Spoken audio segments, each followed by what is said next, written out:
Biten şekerim aşka var. Ayrılmaz ki ağır günlerim, arka atan aşka var.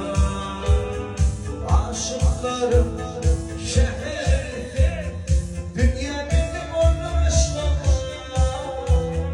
Seni yaşladım, benim yaşladım, benim şekerim bir aşka var.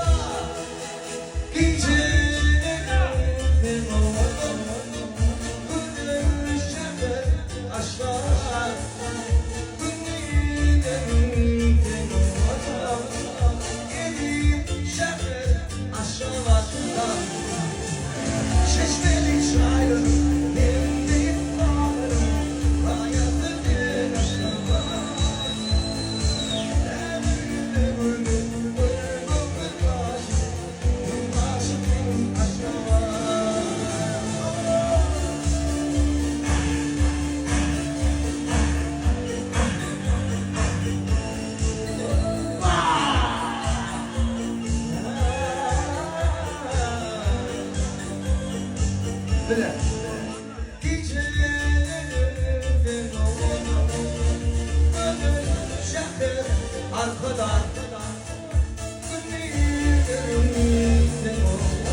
arkadan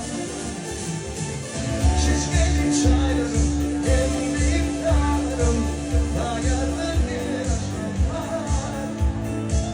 Emdiğim vır başım, benim başım arkadan. Şişmeli çaylarım, emdiğim dağlarım, sayesinde gözüm şehir arkadan.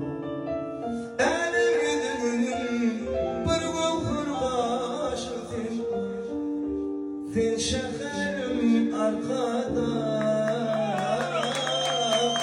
gönül şeker arkada, gönül şekerim arkada.